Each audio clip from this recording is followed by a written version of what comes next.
South East Radio's Business Matters with Karl Fitzpatrick.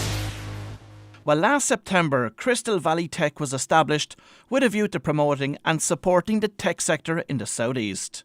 Elaine Fennelly, board member of Crystal Valley Tech, joins me now to discuss how the group aims to develop the South East as a leading tech region. Elaine, what is Crystal Valley Tech? So Crystal Valley Tech is an amalgam of 101 tech companies, 3,000 tech employees, and up to now haven't had a common voice to tackle the issues of recruitment, education and promotion of the tech sector in the South East. So we've come together as an umbrella organisation to do that. And where did the idea for this particular group come from? Well, basically, I was sick and tired of hearing about what great things all the other regions in the country were doing when I knew that we were surpassing a lot of these regions. But because we hadn't got our act together and got a cluster and a common voice, we weren't getting the airtime, the national coverage, and we just really weren't doing a good job of promoting ourselves.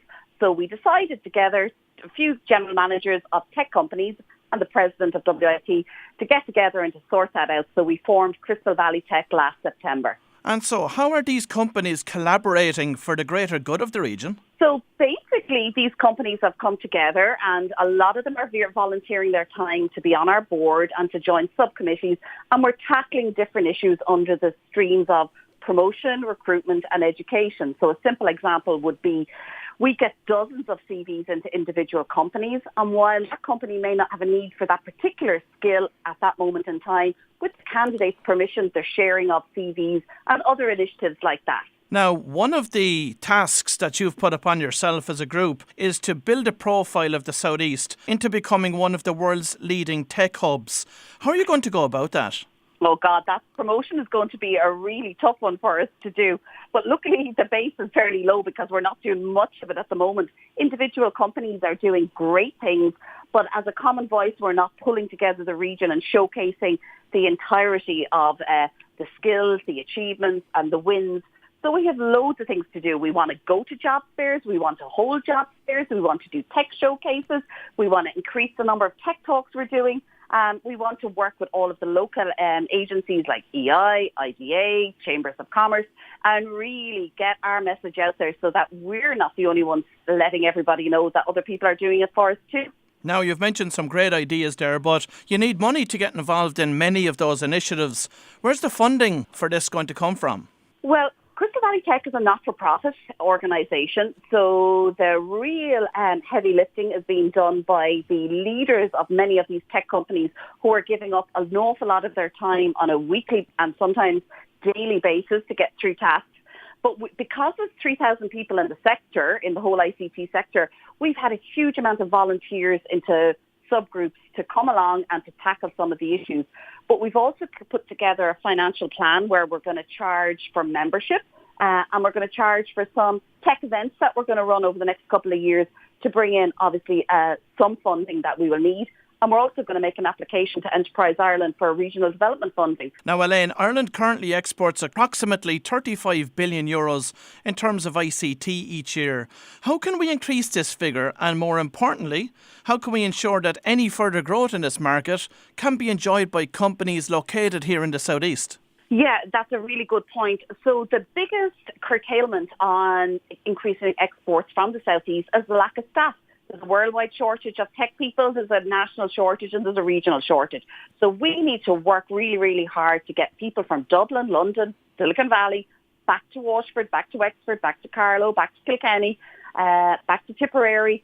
And they really want to do this, but they're just simply not aware of the amount of tech companies. So by bringing in extra people and upskilling existing people in the region, we can add to the numbers located and working in these ICT companies, and that will increase exports because many of these companies do export. And obviously having high salaried individuals in the region has a huge knock-on effect, as we all know. Now, from speaking to a number of leading business people here across County Wexford, one of the concerns that they have about Crystal Valley Tech is that Waterford is going to be the big beneficiary from it. Can you assure us today that that won't be the case? Well, if you look at the region as a whole, we've got good tech representation in Crystal Valley Tech from all of the counties, including Wexford. And at a recent tech showcase in the Witt Arena in November, We had excellent participation from the Wexford companies. But our advisory board is made up of companies across all of the regions, and we will make sure that all of their interests are represented. So when you're attracting companies to the Southeast, talk us through the process that you will bring them through. So the main external companies that come to Ireland are the IDA companies. One of the frustrating things for us was Waterford got virtually no IDA visits last year, and from going to the Hatch Labs opening in Wexford last week, I also discovered that Wexford had very few visits. So by having Crystal Valley Tech, we have gone to IDA and we've said to them, hey, listen, if you're bringing somebody on a road trip around Ireland, bring them to the Southeast, let them meet members of the Crystal Valley Tech Board, let those people then talk to you about what the region has to offer in terms of excellent broadband, excellent skills, excellent ICT companies, and present the region as bigger than one city and one small area. And this is what they do in the West, and this is what they do in the Cork region as well. So, we want to make sure that we're talking up all of the Southeast. Now, a substantial percentage of the companies in the Crystal Valley Tech Network originated from WIT's telecommunications software group. How important is TSSG to the continued growth of the region's tech sector? Yeah, you're quite right. I mean, the TSSG has been a showcase of innovation, research and spinning out of companies. And, before TSSG, there was virtually no tech in the Southeast and specifically in Waterford City. So that area has been phenomenal for increasing the area in terms of employment and jobs. So we work very, very closely with WIT and we get them involved in many of the initiatives and vice versa.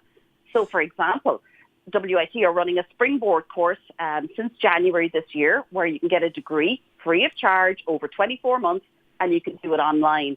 So if we get a lot of participants from the Southeast doing that course over the next couple of years, we will hope to really address some of the skills gaps that we have. Now, as you say, skills gaps are one of the biggest issues that we have here across the Southeast. I firmly believe that the education sector will play an integral role in the provision of relevant and emerging tech skills.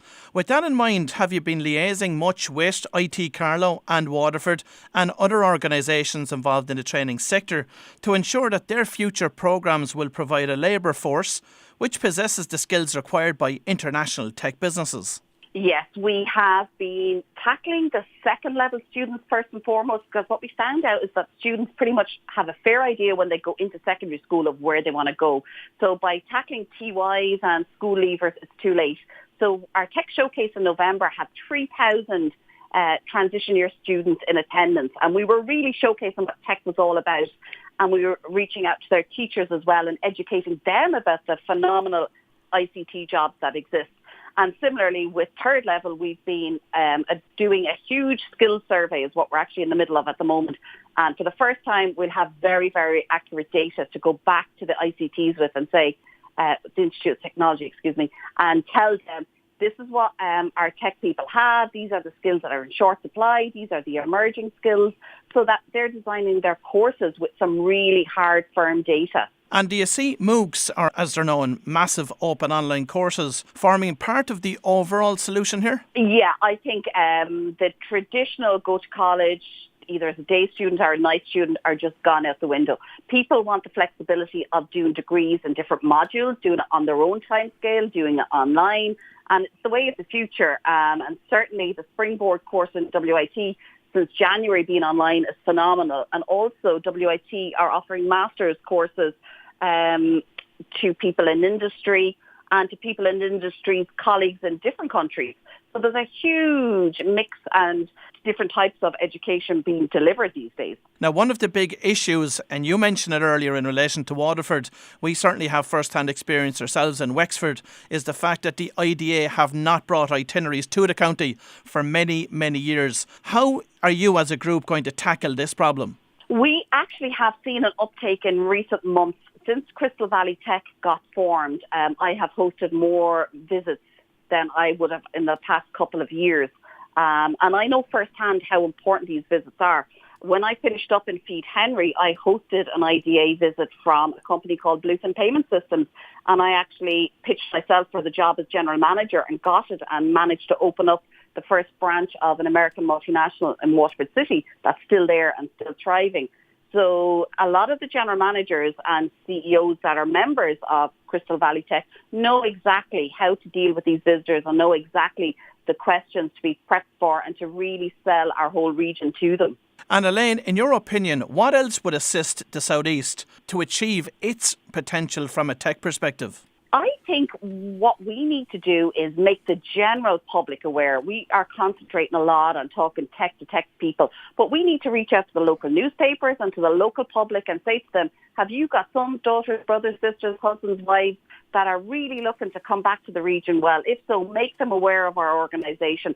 Southeast Radio's Business Matters with Karl Fitzpatrick.